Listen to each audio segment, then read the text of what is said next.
So let me introduce Dr. Sarah Lawley, who is going to speak to us about sustainable electricity systems. Sarah has 20 years background in the energy and resources sector, and for the past 10 years has been managing risk for electricity retailers with renewable energy portfolios. Sarah's other professional experience includes project development, environmental management and sustainability. She holds a PhD in subatomic physics from the University of Adelaide and is a fellow of the Australian Institute of Energy. Great to have you here, Sarah. Please take it away. Thanks, Andrea. So yes, wow. And just want to say thank you to Carolyn for her presentation. And thanks for doing what you're doing. Not many people have been, so appreciate that. Now, I'm going to talk about a bit more about what Carolyn was alluding to, that there are other possibilities than just purely the path that we've been on in the last 15 years. So I'll just check whether I can move through the slides. There we go. So in particular, is Australia's current approach sustainable? And the current approach really is largely about wind and solar. But as soon as you start talking about wind and solar, you'll find shortly that you then move into a conversation about storage, because wind and solar are not load following. So it quickly turns into a conversation about storage.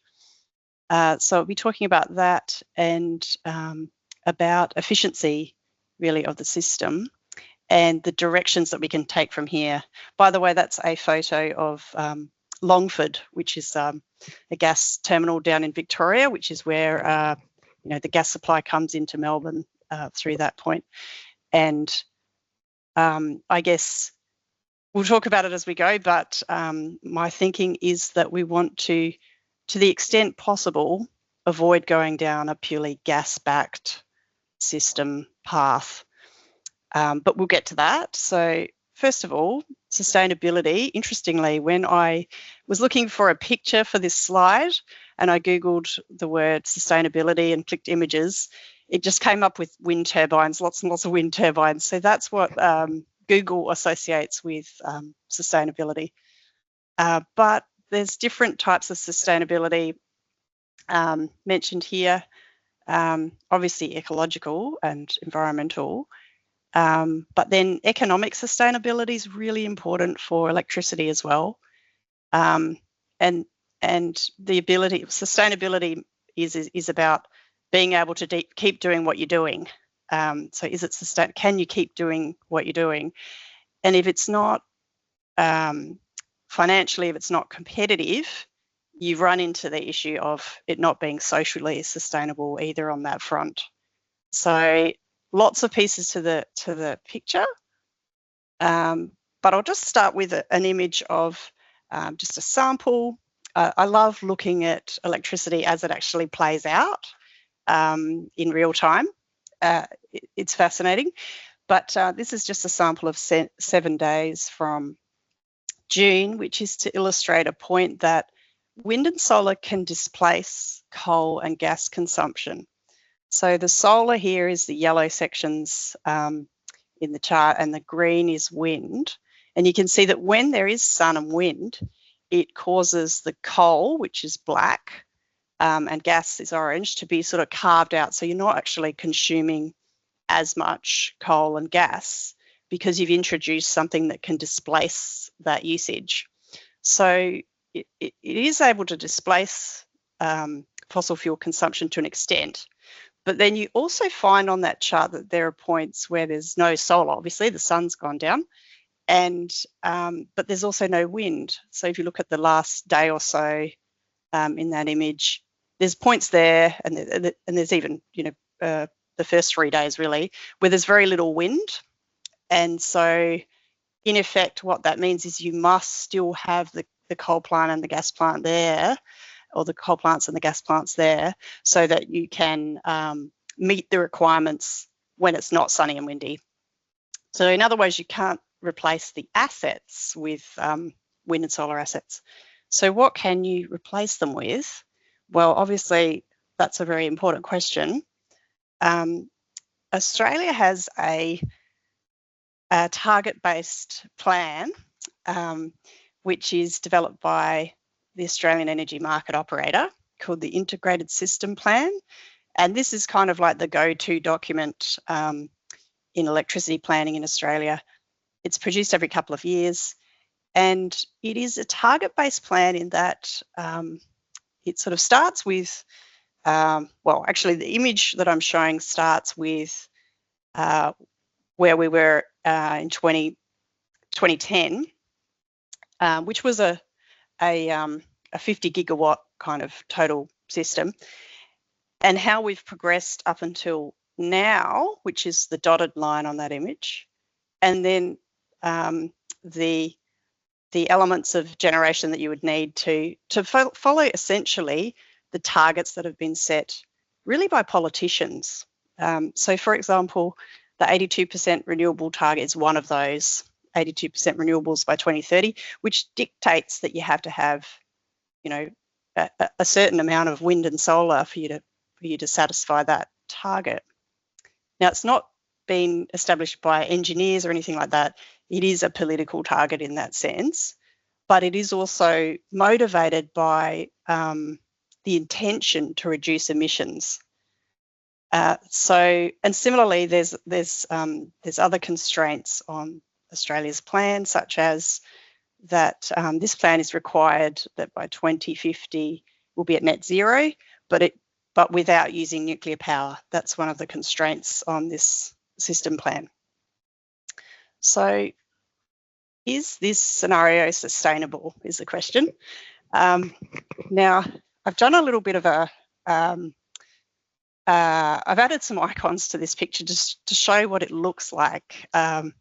Relative to where we are now, the dotted line, where we have some wind and solar in the system, and we still have coal and gas in the system, heading to 2050, where we're getting towards 300 gigawatts of nameplate capacity total in that hypothetical system.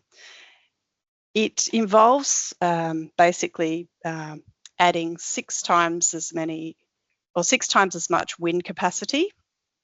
So whatever wind farms you're aware of now, 6 times as much. 6 times as much utility solar, 4 times as much rooftop solar, and obviously there's a lot of transmission to connect that all together, which is sort of reflected by my little icons there. It's also needing a huge amounts of storage, which I couldn't fit in icons on the page, but essentially to go from about 3 gigawatts of storage now up to towards 60 gigawatts of storage by 2050. And a lot of that is new forms of storage, such as that pink section, which is intended to be largely electric vehicles discharging into the grid, and house batteries. There's also 3 times as much gas-fired power plant capacity by the time you get to the end of that chart as well, which is to come in and fill the gaps, if you like. So I feel like reading the chat, but maybe I'll just should I stop or should I keep going? No, we'll hold questions until the end. Oh, okay, cool. All right. I will. But do keep asking. I'm very interested in the questions, but I'll keep going because I'm generally pretty slow. Yes. So anyway, I wanted to just sort of ask the question: is this scenario sustainable? Can we keep doing this? Because obviously, a lot of those things, even as you move through that timeline, you have to be retiring the ones that you put in there initially, and you have to be building more of them. So there is a continuous process there. So there's that question of, is that sustained? Could you keep doing that? And I'll move to the next. And also, I just want you to remember that we were running the system on 50 gigawatts, and we were getting a couple of 100 terawatt hours per year out of that. And this plan is to head to 300 gigawatts. It is for a higher load, but basically it's a lot of gigawatts to get to the same load. So, oh, that didn't work. So the other element of use, I mean, I'm sort of alluding to the physical there, but the other element of it is the financial sustainability. So a question that comes up along a lot is, what's the least cost way of decarbonising? And quite often you will hear that the ISP is the least cost. It's often described as the least cost. But if you drill into it a little bit more carefully and think about exactly what is meant by least cost there, it is the least cost of a subset of systems, I would say. So in other words, it's a subset of systems which meet the renewable energy targets, as in the wind and solar targets that have been set by politicians. It excludes nuclear energy. It assumes no cost for quite a few of the inputs, which is things like community energy resources, because it's assumed that there's no subsidies for that, there's no incentives for that, that people will just choose to do those things. The augmentation to the distribution system that would be needed to have this sort of two-way energy that they're suggesting. A lot of the transmission is not included in the cost because it's assumed that it will be completed before 2030. So it misses the cutoff date to be included as a cost.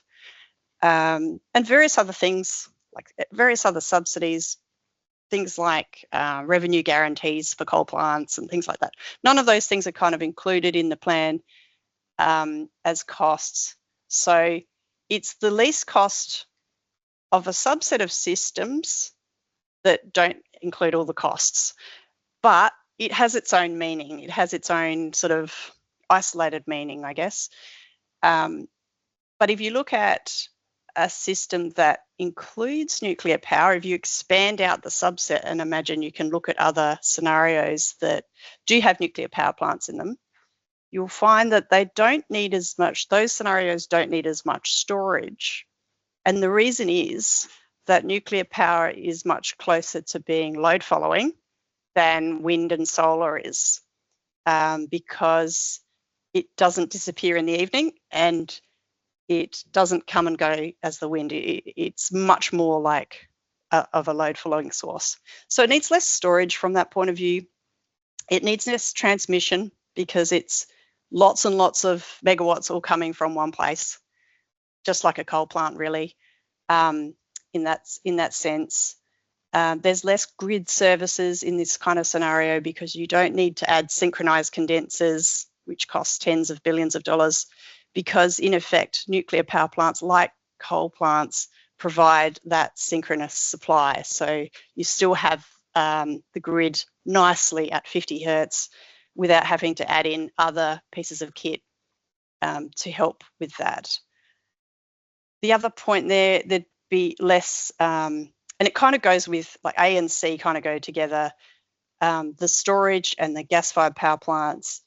In effect, in the scenario that doesn't have nuclear power plants, this is all to back up wind and solar because they drop in and out. Whereas if you've got that consistent generation source, you don't need as much of this backup. You don't need as many gas-fired power plants to in that scenario.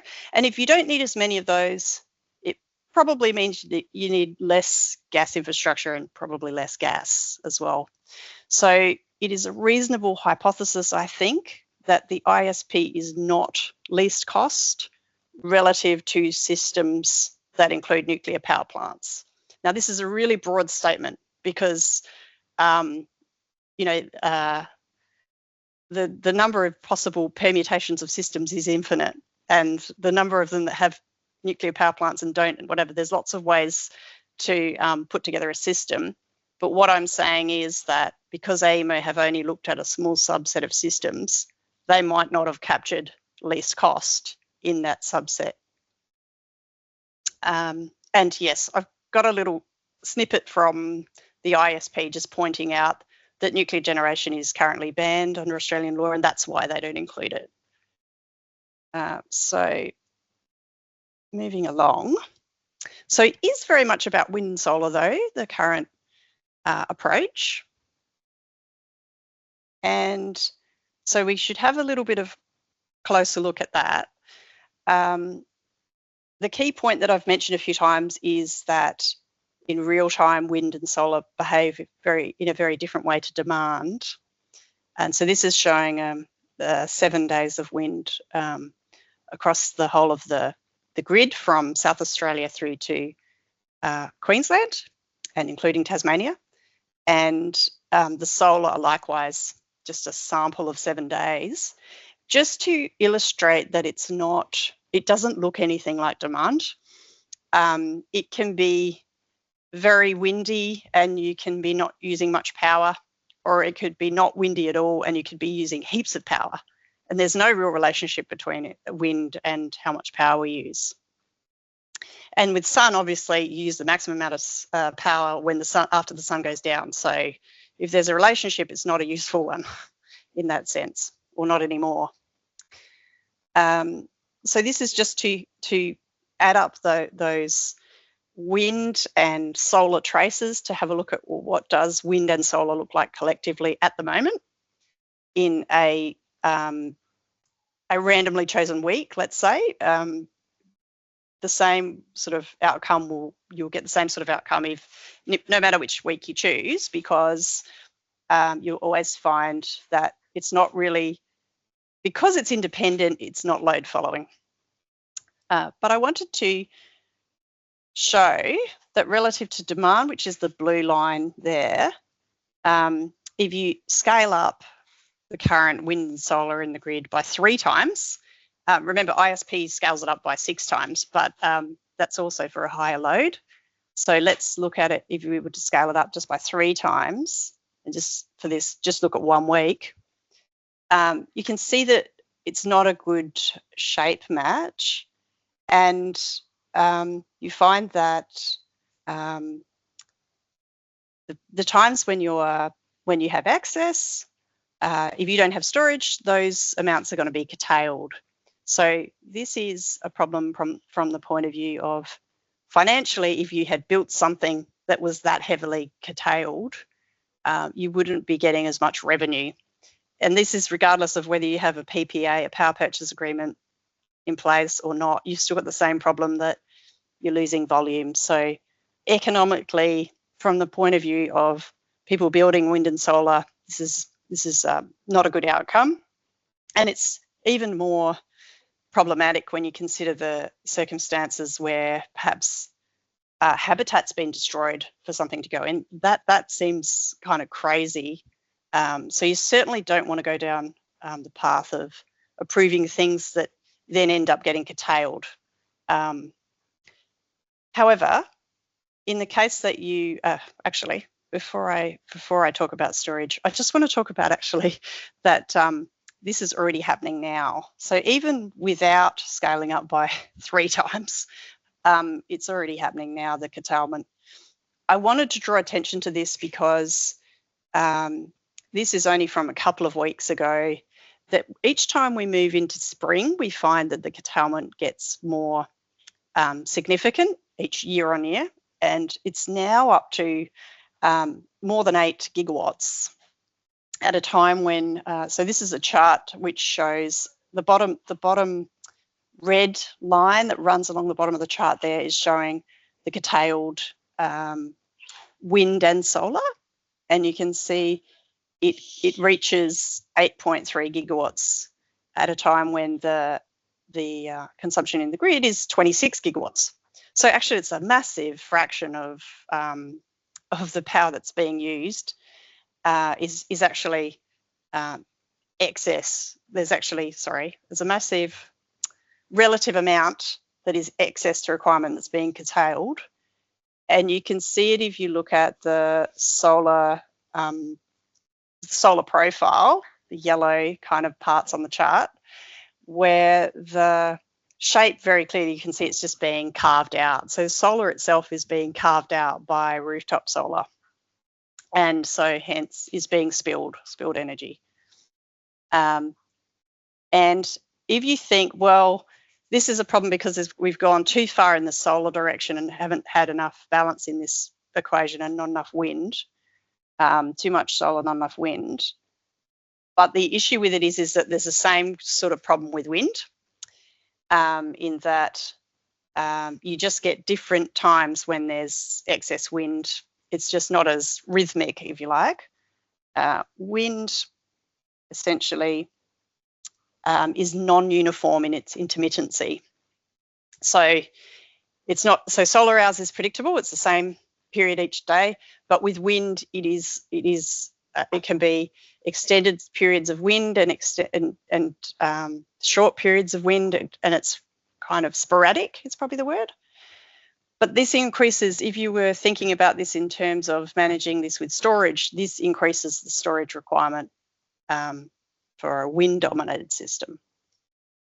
And if you were thinking that you could manage it with transmission, that doesn't really work either in Australia, because if you have a look at it, this is a chart showing the top chart is wind output across Victoria for the first 3 weeks of August. So this is a recent one, but there's been lots of patchy generation lately, lots of Duncan-flout. But this is showing Victoria down the bottom, and then, and down the bottom it's showing Victoria plus New South Wales. So if you have this expectation that when you don't have wind in Victoria, you might be able to get some wind from New South Wales, that is not something you should rely on. In fact, it can be calm across the whole NEM from South Australia right through to Queensland. I became aware of this about 10 years ago as an analyst working for a renewable energy company, that sometimes none of our wind farms were producing power. There were times when that was just the case. And when you're managing the portfolio, you need to be aware of that, because unless you've put other hedges in place, if you're a retailer, unless you've put other hedges in place, you're financially exposed. So we were always very conscious of the fact that these calm periods can extend across the whole of the grid. But from a reliability point of view, it just means you have to have something else that comes in. And that's analogous to, the retailer doing their hedge. They need something else to hedge with. So storage. Storage is sort of usually the thing that comes up, because people like that because it doesn't have emissions. If it's charged with renewables, it doesn't have emissions. So how much storage? Well, that integrated system plan has a storage kind of scenario with it, and it has us going from sort of around 3 gigawatts, which is where we are now, up towards 60 gigawatts of nameplate, if you like, nameplate storage. And in terms of the volumes, it's going from quite a small amount that we have now up towards sort of in excess of 600 gigawatt hours. And when you think about storage, I know this is like a little bit of a technical thing, the units, but 60 gigawatts for 10 hours translates to 600 gigawatt hours. So in a sense, the assets, they're sort of average, if you like. It doesn't actually work this way because they're all different assets. They're all different. But if it was just one average big asset, it would be a 10-hour asset of 60 gigawatts. In effect, it's not. It doesn't work that way in the sense that Snowy is a week of storage, and that purple wedge of coordinated consumer energy resources is much, much shorter storage time, if you like. So it's a mixture, but if you just keep in your mind as a ballpark, okay, 60 gigawatts and 10 hours is kind of notionally what those pictures mean. Then when you think about the cost of storage, you can take, for example, 4-hour battery, which is what I've sort of highlighted there, that if you had 10 gigawatts of 4-hour battery, that'd be about $24 billion. But actually, you know, if you were to do this all with lithium and you wanted to get 60, then you'd need to multiply that by 6. And if you wanted to get it to 10 hours, then you would need to multiply it by 2.5. And then you're sort of into the around the quarter of a trillion sort of scale to do this sort of thing. So you can see that storage is expensive unless you have some naturally occurring sort of nicely convenient masses of pumped hydro. You know, New Zealand is lucky; they have a lot of naturally occurring storage, but we don't in Australia. So all of the things on the list there are all quite expensive. So keeping that in mind, that it is quite expensive, it kind of answers already the question, really, why not battery-backed wind and solar? But I just want to think through the logic here of using batteries and the way that we're using them and what are we using them for? Because if you suppose that we have enough batteries in New South Wales and Vic, or actually even if you have enough batteries across the NEM, if you think of it NEM-wide, it's a picture of New South Wales plus Vic, but you can think of it as a NEM-wide puzzle. But if you've got enough to get through a credible wind drought or renewable energy drought, then most of the time that volume, that gigawatt hour volume, if you've bought that, will be much more than is needed for your day-to-day usage. So if you were allowing for like a 1 in 10 year wind drought and you want to have enough battery to get you through a 1 in 10 year situation, then for most of the 10 years you'll have far too much batteries. So a battery overbuild relative to a typical daily requirement implies underutilization. So it is not financially efficient, particularly for something that's so expensive as a battery. But the alternative, if you don't have enough storage, battery storage, short-term storage, to get through the most difficult scenario, then that implies you need something else to back it up. That implies your battery is going to run out, and at that point you need something to come on 100% to fill in whatever the gap is. And usually that in real life situations tends to be gas. You need something that can come on when the batteries run out. So what it means then is if you don't have enough, if you've gone with the underbuild, the financially palatable option, it means you're maintaining and funding a duplicate system of gas infrastructure as well as those batteries. So then you're also being not financially efficient. And the reason why you might contemplate doing it is you might be trying to decarbonise. But how inefficient do you want to be to decarbonise? A place where it's kind of happening a bit now here, but a place where it has been happening for a while is also California. So I just want to step through a couple of slides on California because they have actually been trying to do this. So in their build of adding to the grid, they had a period from about 2000 to 2013, say, where they were adding a lot of gas-fired power plants. They were adding combined cycle.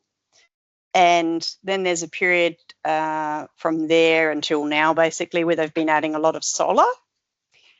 But in the last 4 or 5 years, they've also been adding a lot of lithium batteries. In fact, they're getting towards that 10 gigawatt mark of lithium batteries added to the grid in California. What is interesting about it, though, is while they've managed to sort of switch out a lot of the older gas steam turbine. If you look on the bottom chart, it's showing things that have been retired, and they've switched out a lot of the gas steam turbine. They've taken out some coal and some nuclear. But in the last 4 years-ish, they've basically stopped with the retirements. They're kind of so the batteries are no longer kind of causing things to be retired. So in effect, what it looks like is that duplication thing is actually happening, as in the gas plants are still needed, so they're not being retired, even though the batteries are being added in huge volumes, in big, large gigawatt numbers. And in terms of actual consumption, well, gas consumption has been going up in the last 5 years in California, despite all that battery add. But part of that is also there's other things happening, like the loads increasing. So there's lots of different factors. But just broadly speaking, I guess the hypothesis here is that adding the batteries isn't allowing you to retire the gas-fired power plants.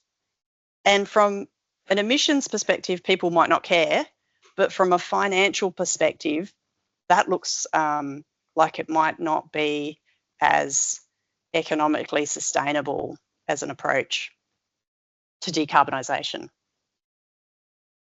And indeed, if you look at price I'm picking on California in this talk, but if you look at price, they've always been higher than the US average price. They've always, I guess, had a lot of gas dependence in that system, which may be an influencing factor. There's other factors that cause prices to be very different in different regions. But you can see probably, towards the end of the chart that the batteries certainly aren't pulling the price back into line with the other states. They don't seem to be helping. And that's for residential pricing. And if you look at industrial, same sort of thing. California's the green line in that chart. And you wouldn't say, like towards the end, it looks like if anything, it's kicked up. It's not helping in terms of price. So I guess my hypothesis on this is that that it is not a very efficient system, that there's some duplication going on. So just to discuss briefly the issue of efficiency. Efficiency means using the least amount of inputs to achieve the highest amount of output. This is something that I think we've kind of lost along the way a little bit. There was a lot of fighting between people in Australia around energy policy and trying to, do things one way or another. But the concept of efficiency sort of seems to have sort of got lost along the way. And I saw this photo recently, and it just made me think of the whole energy policy debates in Australia and how they've been progressing and where they kind of seem to end up, which is king cobra bites python, python constricts cobra, a cobra gets crushed to death, python dies from cobra's venom. And it seems sometimes it feels a little bit like that in the way that the debate unfolds in Australia at times. So my sort of thinking is that we should go back to the question of, well, hang on a minute. Okay, we got ourselves in a tangled mess. What are we actually trying to achieve? And go back to that. And so just looking at that sort of broadly, we seem to have come to a place where there are two directions that we can take here. And concept A, which I guess has had a lot of effort put into it and a lot of resources effort being put in, is essentially attempt to decarbonise without nuclear is really what it is. And like there's been times when I've thought, wow, look at all the hoops we're jumping through to just not have nuclear. We're going through so much effort and building so much stuff. But in order to do that path, we need to resolve the social and environmental concerns. If we were to do that path, we would need to continue with the transmission expansion, so bigging the grid as it's described. There's a lot of incentives required, a lot of backing for renewable projects to keep trying to go down that path. There's a lot of money needs to go into that. We're not going to meet our targets, is my view, and I actually don't know. Okay, people who are in the industry and actually work in this field, I don't know anyone who thinks that we will meet our 2030 target.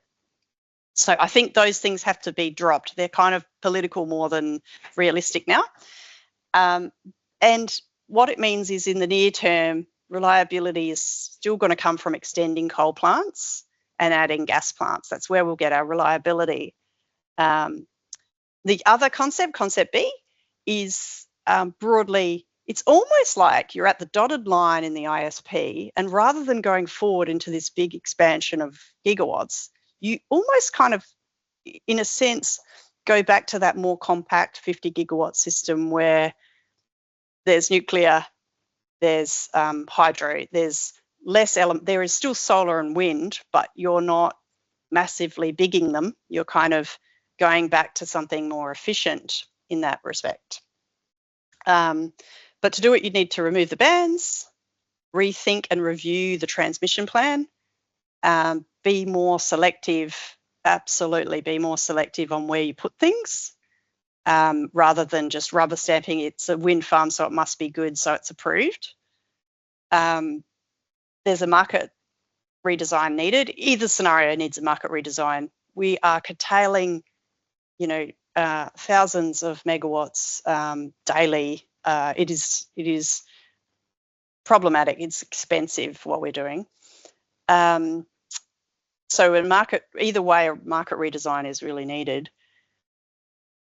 In the concept B, there'd be government-owned nuclear, but there'd probably, within a reasonably short space of time, be industry being involved as well, because there's no one talks about it publicly, but obviously there's a lot of industry interest in that whole sector.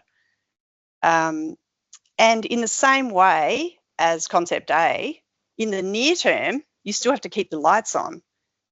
So either way, in fact, I find that both concepts are, in a sense, really quite similar.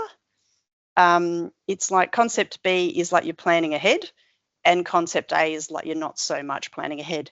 You still have to develop your plan for concept A as to what would cause all these things to come into existence.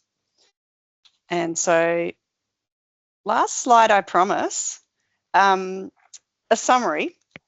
So Australia's current approach to decarbonisation, it has resulted in an increasingly inefficient system.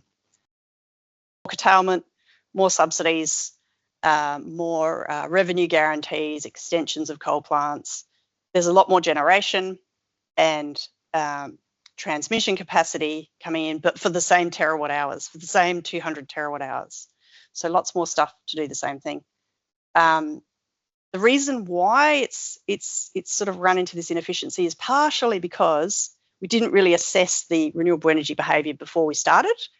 And so we didn't really assess the extent to which it's very different to electricity demand, and that we don't have, easy options to access long duration storage.